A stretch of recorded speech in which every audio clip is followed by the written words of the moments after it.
Hola, ¿qué tal? Buen día a todos. Bueno, mi nombre es Pedro Uri, trabajo en Onapsis, como bastante en Python, y hoy voy a hablar de los métodos especiales de Python, métodos mágicos. ¿Cuántos de acá han trabajado frecuentemente con los métodos especiales? Guión bajo, guión bajo. Una mano, dos, tres. Bueno, ahí va. Bien.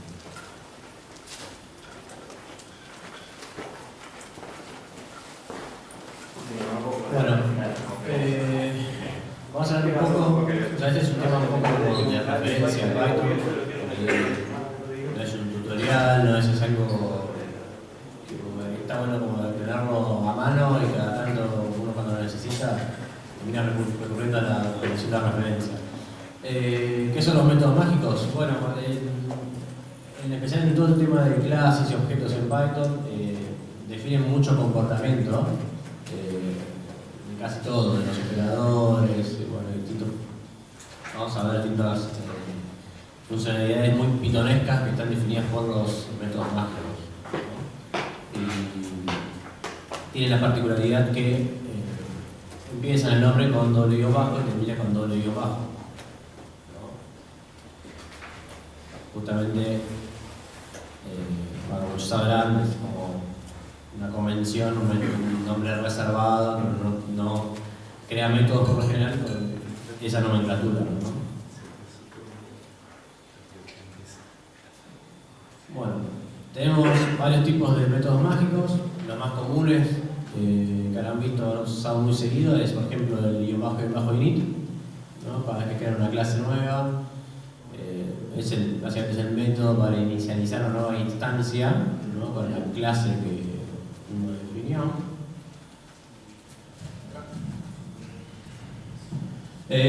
Bueno, ahí tenemos un ejemplo bastante tonto, pero que sirve bien al caso.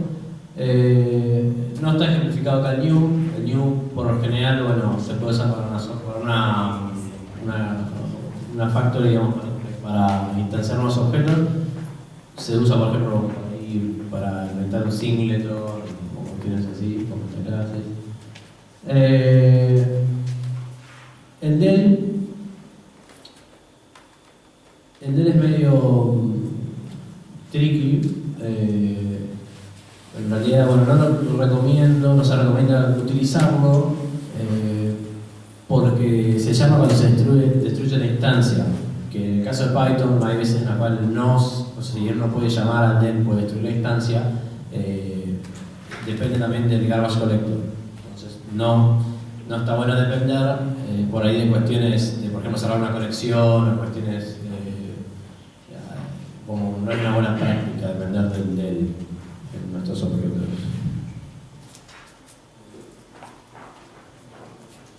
Si alguien quiere en el camino ir levantando la mano y preguntar algo, puede detenerme.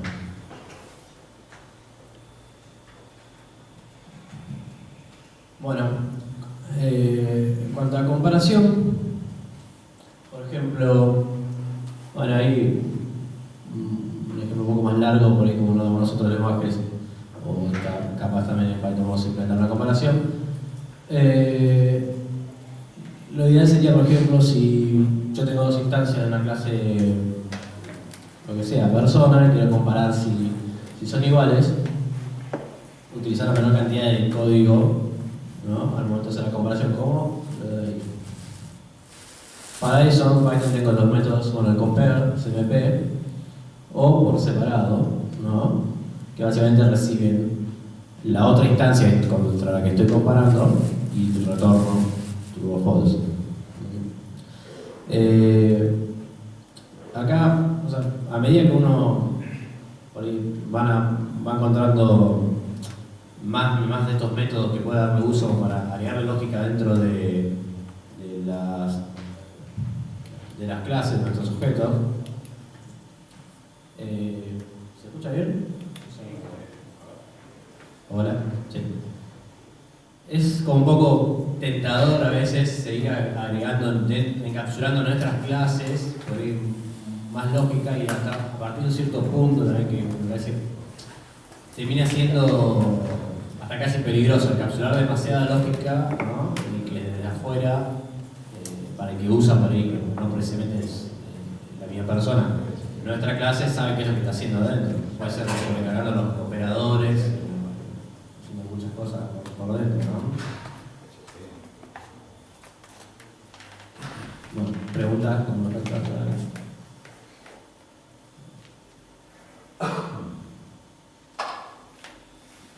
bueno, acá tenemos un ejemplo básico con los operadores de reciente, comparación.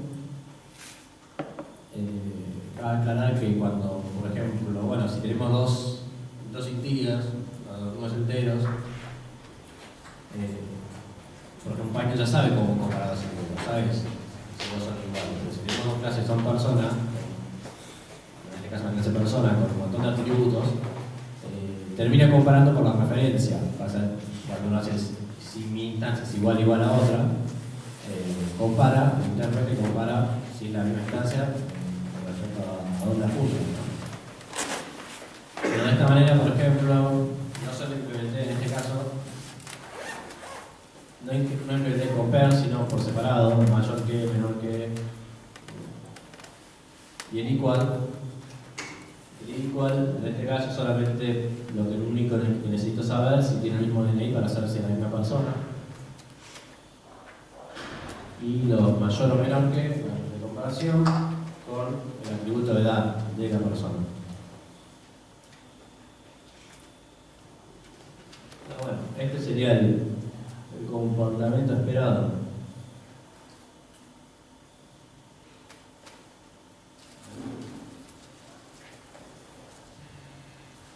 Bueno, pasando a las comparaciones, también tenemos los operadores unarios y bueno, también fundamentalmente los aritméticos. Vamos a pasarlo a verlos un poco. ¿Alguna pregunta?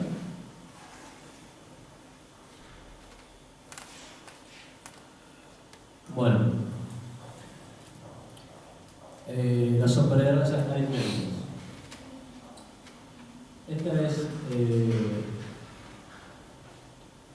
bastante piola, me parece. No son tan usados.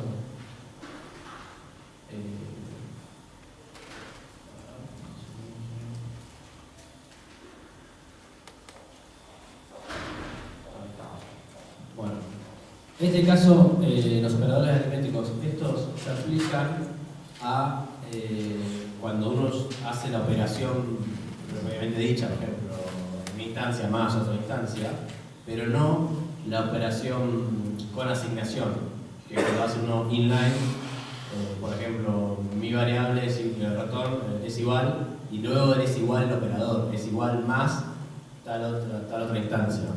Eso lo vamos a ver, son otros métodos.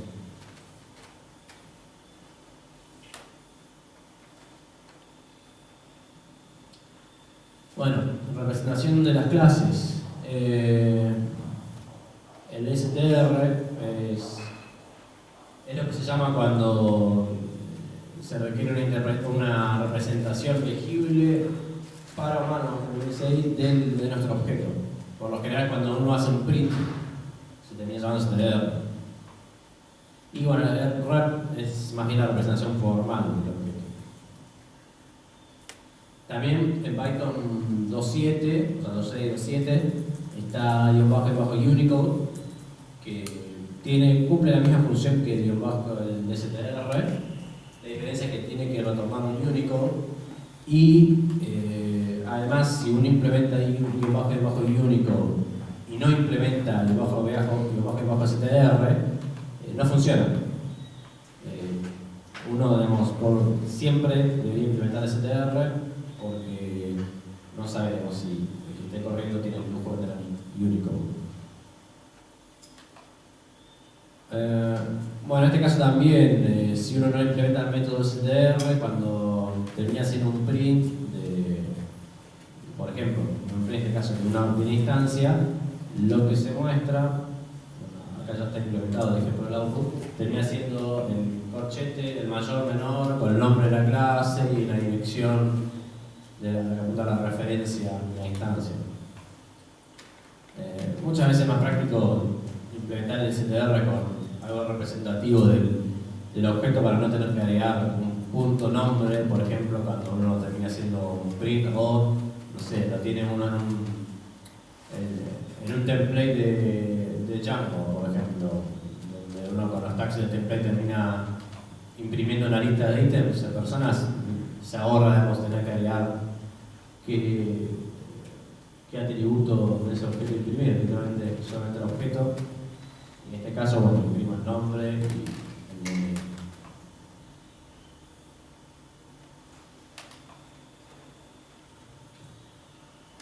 Bien.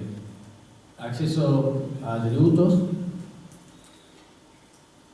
Esta parte es un poco, por ahí, no sé, confusa, pero no es tan... Oye, no es lo que muchos esperan, que no termina siendo un encapsulamiento perfecto. Por ejemplo, el getter es lo que se llama cuando uno intenta acceder a un atributo pero que no existe, que no está definido en nuestra clase. Puede salir como un fallback si no encontramos un atributo. Bueno, y el setup cuando se está asignando un atributo. Alguien, bueno, ahí debería haber ocultado la parte, pero ¿alguien me dice la diferencia entre los dos ejemplos que hay abajo? ¿O cuál tiene un problema?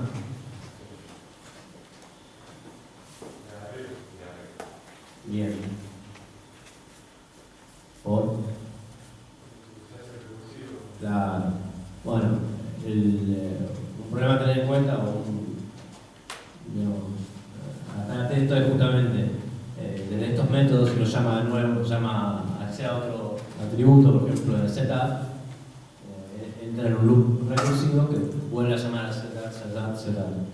Entonces, bueno, la solución es, como en el segundo caso, que uno accede por medio del diccionario, el link, con todos los atributos de la clase. ¿Tenés algún justificativo para preferir eso y no llamar a super y usar setup de super? Yo creo que sería más limpio. ¿Llamar a super? Para tu clase, setup y ahí se queda bien. Y no entras en un día. Sí, setup. Sí, puede ser. Por lo general desconozco si, por ejemplo, en Python 3 ha cambiado el comportamiento con respecto a este. Sé que hay un método más con respecto a acceso a atributos, pero por lo general siempre se recomendó acceder al link como para el método de acceso directo sin que entren en los loops, pero puede ser completamente válido.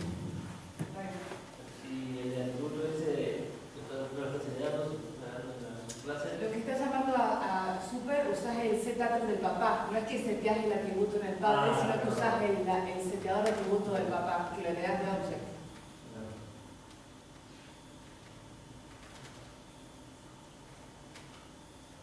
Bueno, también tenemos, bueno, lo que son los protocolos o interfaces de alguna manera, algunos, en este caso contenedores de Python, las listas, diccionarios.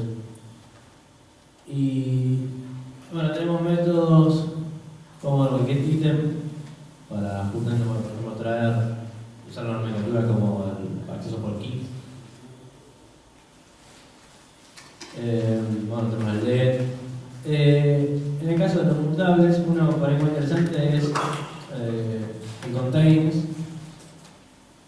El contains sirve para implementar la lógica para el operador in. Cuando uno quiere hacer if mi objeto in mis objetos, una instancia o una lista, si es una lista funciona transparentemente. También si el objeto de uno es un iterador, funciona sin que lo implemente, porque cuando recorre ítem por ítem y los compara. Pero también puede ser interesante usar el contains para implementar el operador in. Bueno, y para los iteradores, método iter. ¿Sí? Pensé que alguien me había contado.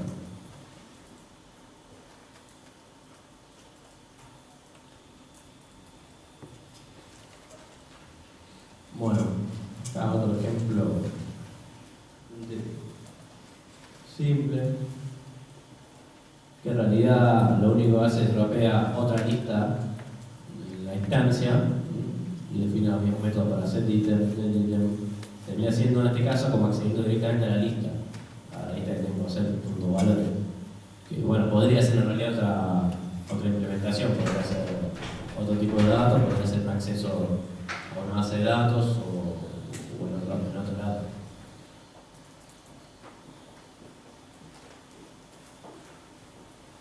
¿Alguna pregunta?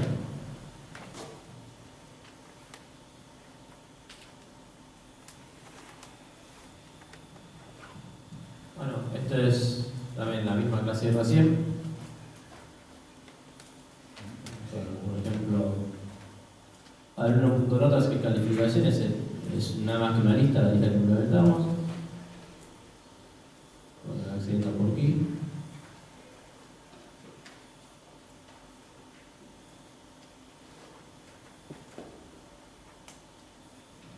Bien, asignaciones estas las que mencioné hoy.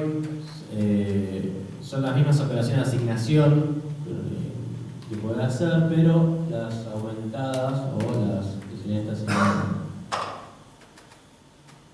Que no sé si se ve bien ahí la última línea o se es confuso con su comentario, ¿no? Pero es lo equivalente a hacer la asignación a x más 1, lo mismo que x es igual a x más 1.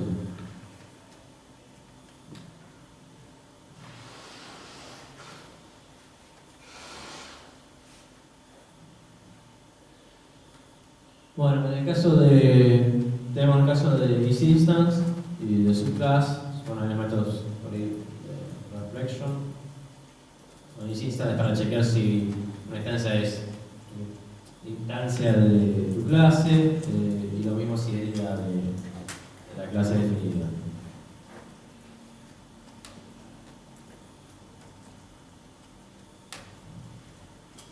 Bueno, ¿alguien ha utilizado copy o doy copy para copiar objetos? Bueno, el método copy sirve para copiar instancias, copiar objetos, ¿no? En el caso del copy simple es una copia como playa que sigue teniendo referencias a otros atributos, sigue manteniendo las referencias que el objeto original. Y si uno por ahí modificando esa copia, puede terminar modificando otros objetos originales. En cambio, el big copy copia sucesivamente todos los demás objetos. Bueno, acá uno debería definir qué es lo que tiene que cambiar para copiar, para devolver una instancia la copia. Hay uno que no agregué, pero que también termina siendo bastante útil, creo que está por acá. No. Es, también uno puede implementar, por ejemplo, métodos, puede utilizar estos métodos para hacer pickleable un objeto nuestro, para uno pueda persistirlo con pickle. O también, por ejemplo, capaz se han topado con lo que usan Django, con las clases del modelo de Django, cuando uno quiere pasarlas a JSON para borrarlas para la vista. Muchas veces las clases del modelo de Django no son serializables por Django, con JSON. Entonces uno puede implementar el guión bajo toDeep, ¿no? Que sirve para cuando uno hace el dump del objeto con JSON, uno elige qué atributos mandarlo para persistir, que es bastante útil. Lo mismo con Pickle, ¿no? ¿Alguna pregunta?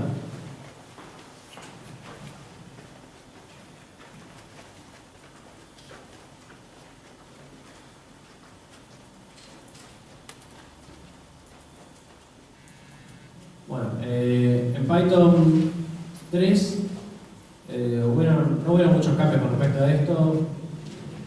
Bueno, como muchos saben, cambió el comportamiento, la diferencia entre lo que son los strings, dejó esta diferencia entre los strings y los Unicode, entonces desapareció Unicode en Python 3.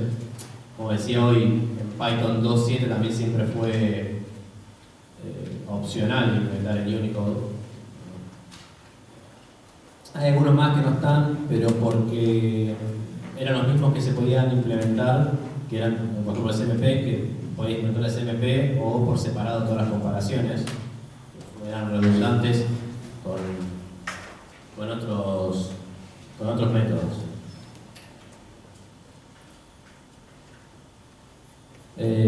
Bueno, ¿alguna pregunta con esto? Esto, como decía al principio, es un tema bastante de referencia. Hay muchos cheat sheets o las hojas de, no sé cómo es la traducción en español, las hojas de referencia de Python que se pueden encontrar. En este caso, bueno, hay el último, rafkettler.com, una página bastante conocida. Y bueno, los métodos realmente es bastante extenso. Hay métodos bastante interesantes. ¿Alguien quiere hacer alguna pregunta de algún comportamiento especial o algo?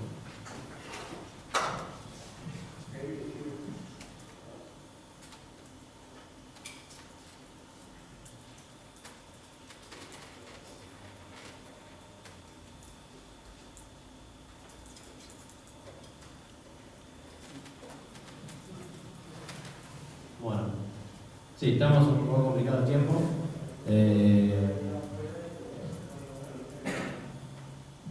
Por eso es interesante ver que definir LP, a mí me mordí un poco por estas cosas, y yo para una clase definí solamente el menor y el igual, pensando en las reglas matemáticas, y con eso me alcanzaba para definir toda la relación de orden total, y no alcanza, y eso por ahí es algo piola para montar. Bien, bueno, en muchos hay varios de estos operadores, por ejemplo con LT y demás, que uno tiene que implementar los dos caminos, los dos lados, porque también depende de qué orden. O sea, muchos de estos operadores dependen en qué orden uno los llama, ¿no? Por ejemplo, estamos...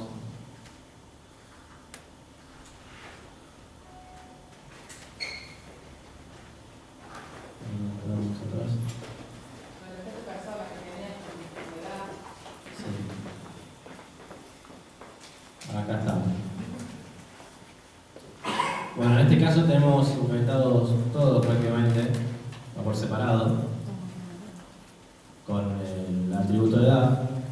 Y en el ejemplo cuando los llamo, cuando tengo persona 1, bueno, hago el igual y hago si persona 2 es mayor a persona 1.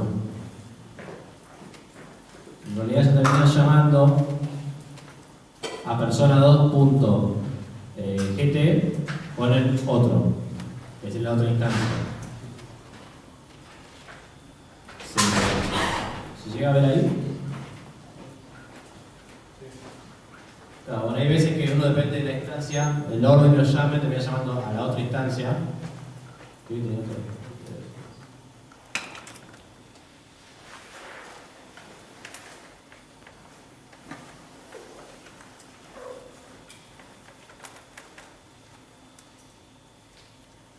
Un momento que me quedé más fuerte en los detalles.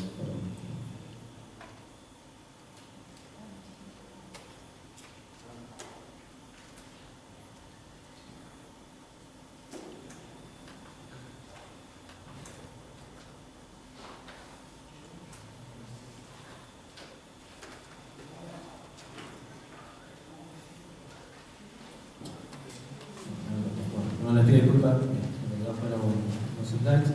Hay otro caso que voy a comentar, que es el de los context managers.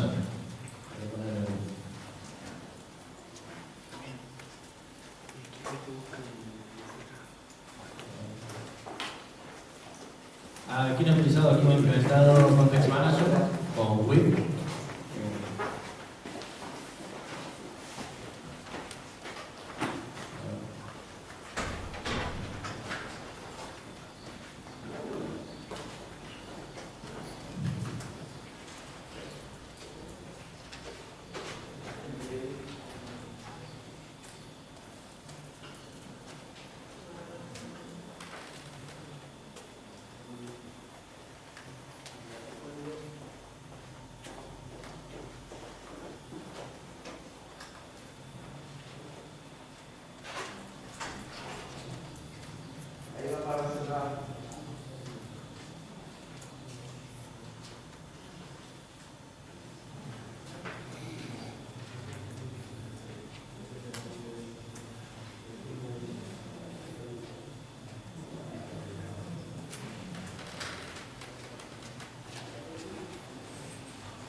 muy chica la verdad.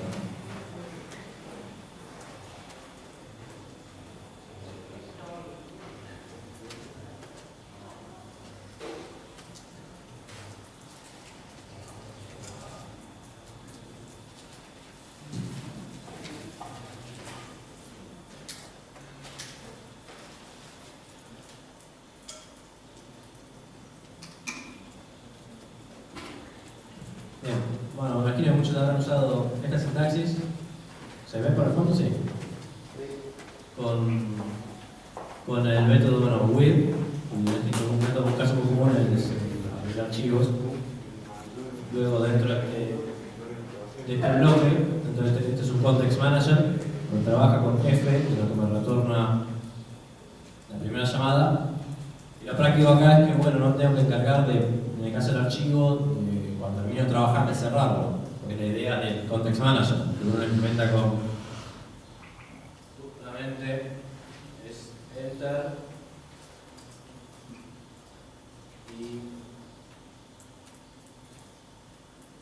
y exit. Que eso, bueno, enter es cuando se llama con with, y debe retornar lo que sería la instancia de F, lo que vendría a ser el as, con lo que se va a trabajar. Y desde exit, bueno, uno ahí podría implementar cualquier llamada para limpiar, cerrar archivos. Y bueno, exit recibe varios parámetros, entre ellos hubo excepciones. Y uno acá en el caso del context manager tiene que definir si handlea las excepciones en este punto, y en el caso de que en exit uno handlea excepciones, tiene que retornar true. Y si no, la excepción flota para cuando la estén llamando.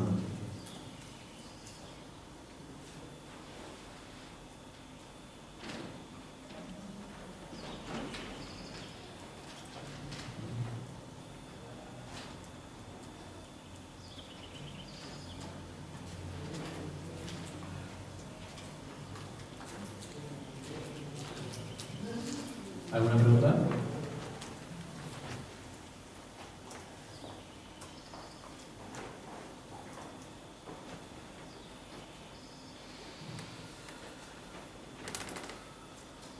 Hay otro método que es bastante, por ahí a veces termina siendo útil.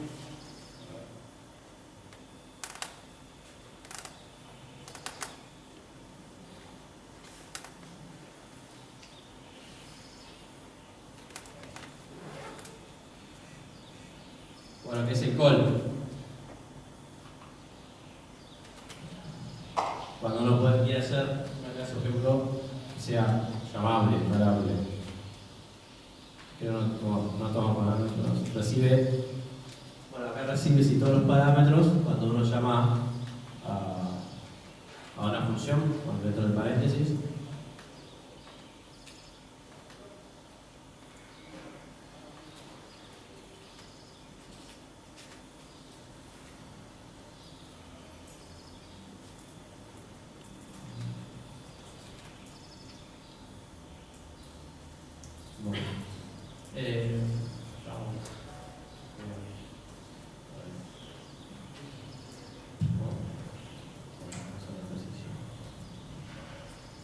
¿Alguna pregunta que queramos ver? Hacemos algunas pruebas, algunos ejercicios.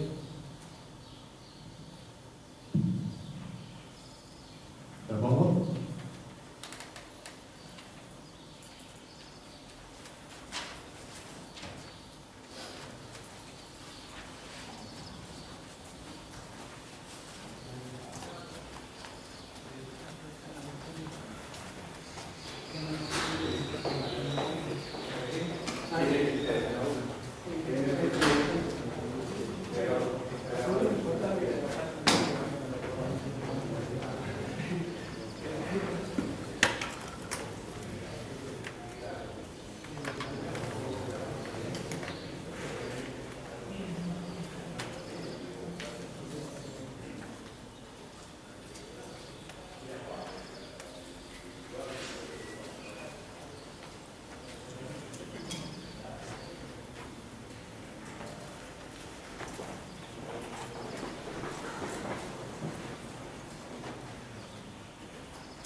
Bueno, tenemos el caso de los conversores de formato, como tenemos tantos, acá es redundante, estoy llamando a list de nuevo, para vamos a hacer otra cosa, pero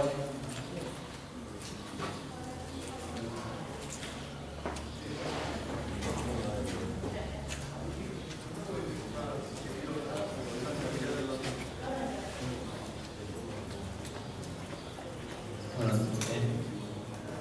todos los operadores para convertir entre formatos también se pueden implementar dentro de la clase.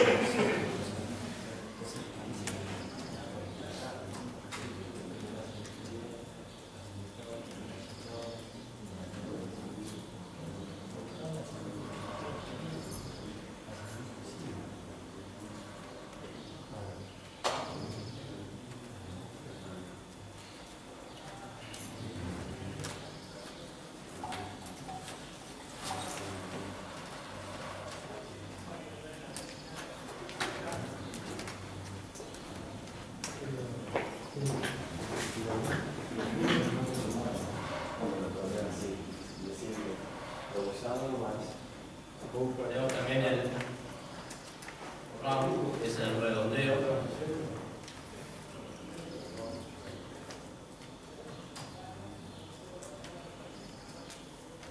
El round nos devuelve el entero más cercano al rotante que tenga yo.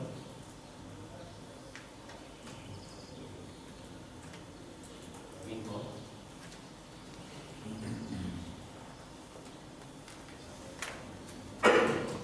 O, bueno, el save, es lo mismo el redondeo, pero es el redondeo hacia arriba.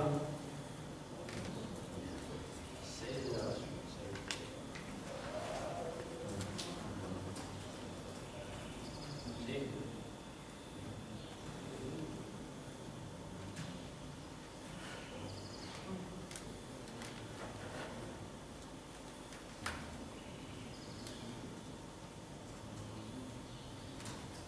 Con los operadores de aritméticos, por ejemplo, si hacemos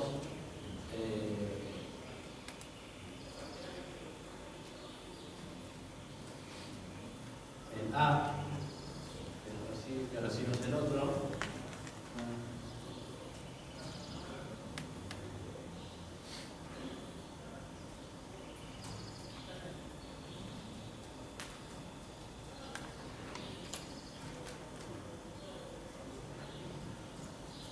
también tenemos los mismos métodos, pero con que empiezan con R.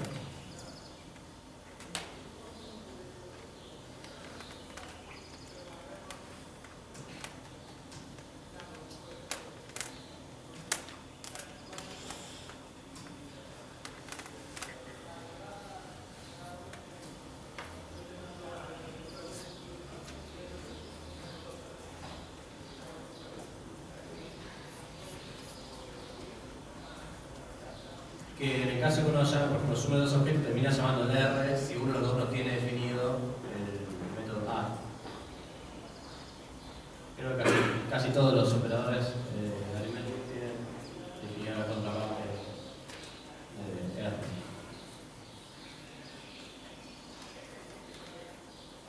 Así como, bueno, muchos tienen inventado el que empieza con I, que son para los aumentados, pueden ser para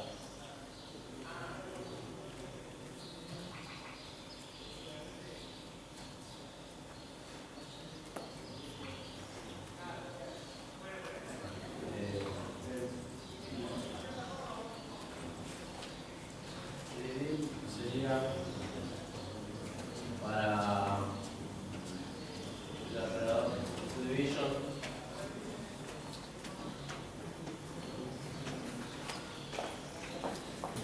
Tengo el imul, que es multiplicación con asignación.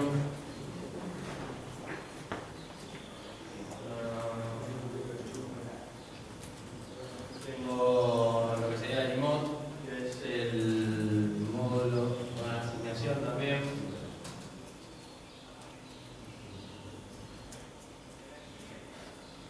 Y bueno, es lógico que tengo todos los OR,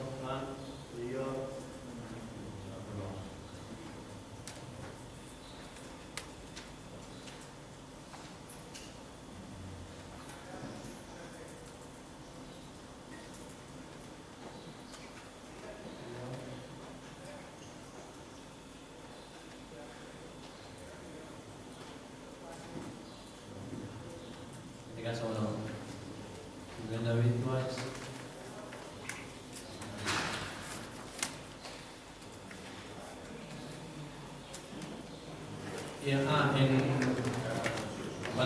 Cuando mostré ejemplo de los containers,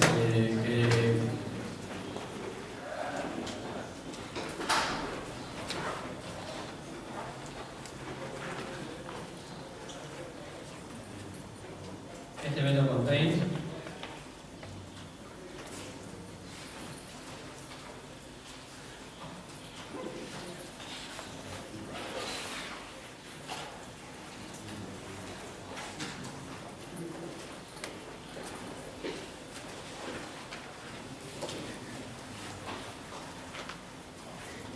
a veces que si uno no lo tiene implementado, hay otro método que uno tiene que implementar que es el copy bajo hash, es el que utiliza cuando itera una secuencia para determinar si esta pertenece a esa secuencia o una instancia. Por ejemplo,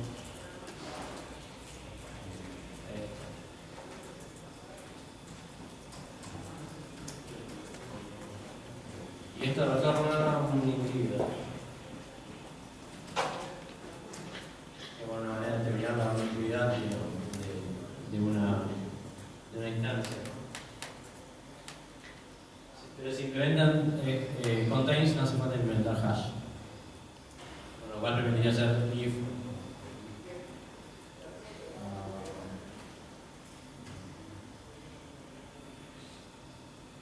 Por ejemplo.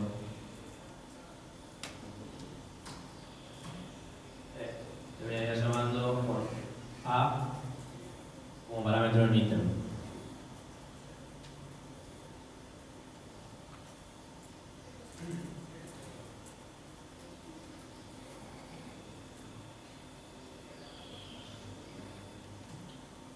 También uno puede implementar que no sé qué tanto, ya es medio esotérico, no sé qué tanto utilidad termina haciendo, pero el método div.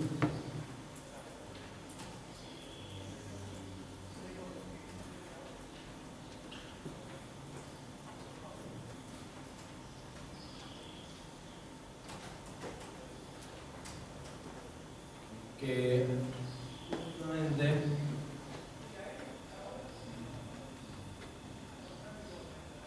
justamente define el comportamiento de la típica llamada dir para listar.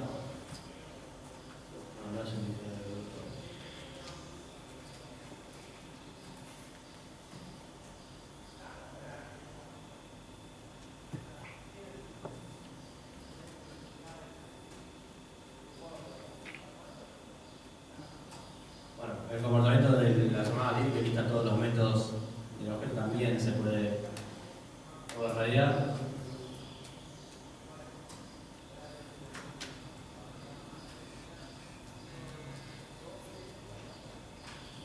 Como también podemos escribir size of.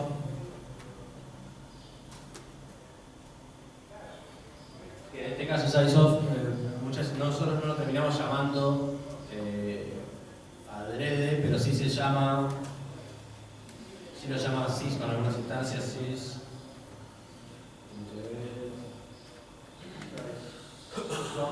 de una instancia.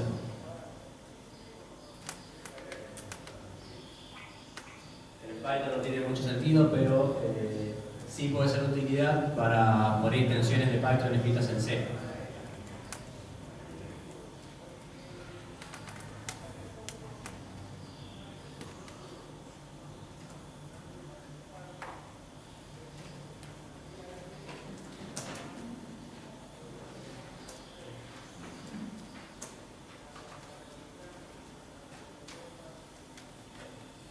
Así como tenemos el método contains para el in, también tenemos lo opuesto, el missing, que es para el chequeo del not in. En muchos de estos casos, si tenemos solamente implementado uno de los métodos, Python termina llamando al otro con not, no hace falta definir los dos.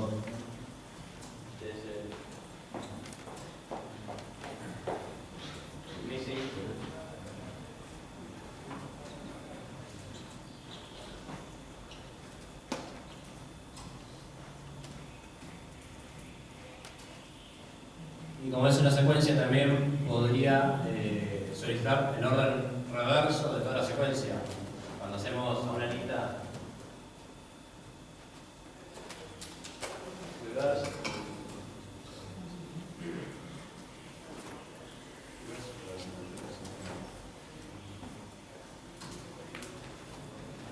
Esto termina llamando una reverso.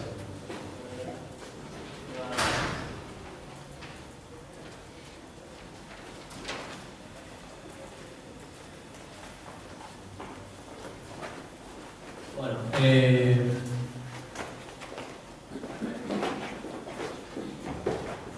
es un tema que a mí me parece, en cierto punto, ayuda a ahorrar un montón de código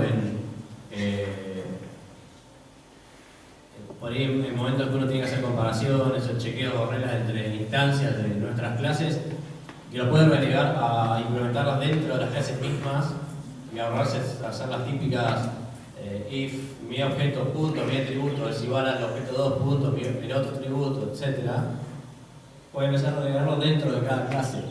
Pero como decía, por ahí hay un cierto punto a partir del cual si se abstrae demasiado toda esa lógica, tampoco está bueno que se hagan cosas por ahí demasiado mágicas, no se entienda cómo funcionen nuestros objetos desde, si no les es natural, desde el uso que tenemos afuera. Porque también, no sé, uno se olvida, deja, por ejemplo, implementado el GetUp que teníamos arriba,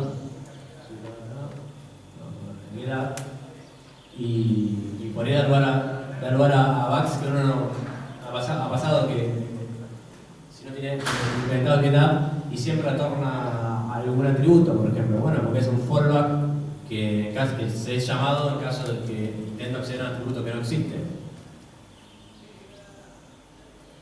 Bueno, en el caso de GetUp es interesante para implementar interfaces. Por ahí puede ser un objeto que represente una web service, que pueda tener que los métodos no los tenemos definidos de antemano, o una interfaz de red, pero que podamos comunicarlo directamente haciendo la instancia punto un método. Y luego ese método está definido en la red o en el lado.